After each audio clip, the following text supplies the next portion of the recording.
This is another circuit. We have to find the VThevenins. So here there are terminals A and B. So at these terminals we have to find the VThevenins. So here there is a technique called source transformation. So we'll go with this technique. So what is this technique is, you can convert voltage source into current source, or you can convert a current source into voltage source. So here there is a current source and which is having a parallel resistor. You have to note that. So there is a current source with a parallel resistor.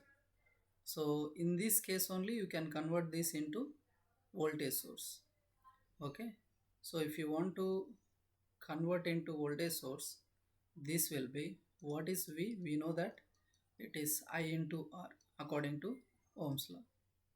Okay, so now what I am doing is I am converting this. So multiplying 2 into 30. So we can say it as, so the voltage source is 2 into 30, that is 60 volts. And here there is a resistor which is parallel. Here this will be in series because source transformation. And this A, B remains same. Okay. And there will be another resistor here.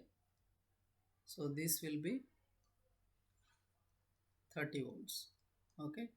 So now we know that it is 60 ohms. It is 30 ohms.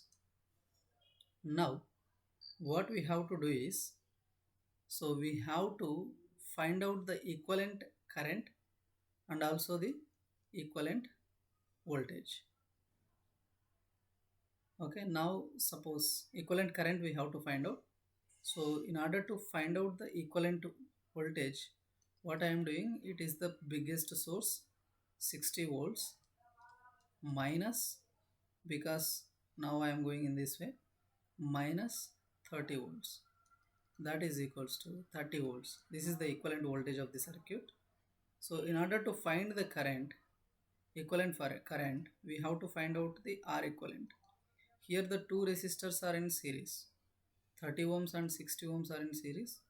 So 30 plus 60, that is equals to 90 ohms. Okay, we found V equivalent and R equivalent. So I equivalent is equals to V equivalent by R equivalent from Ohm's law only.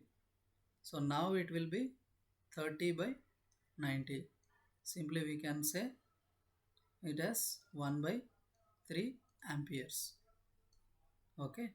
So now we have to find out V Thevenins, right? In order to find V Thevenins, here we have to multiply. So the V Thevenins is nothing but, in last problem we did that subtraction of this, subtraction of main voltage minus this you can do.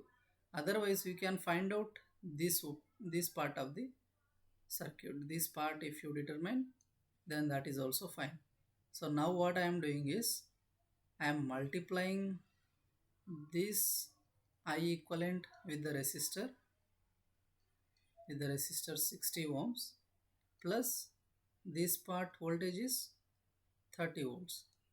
So V Thevenins is equals to 1 by 3 into 60 ohms plus 30. So that is 20 ohms. Therefore, V Thevenins is equals to 50 volts. So this is the simplest way you can determine. Okay. Please subscribe our channel.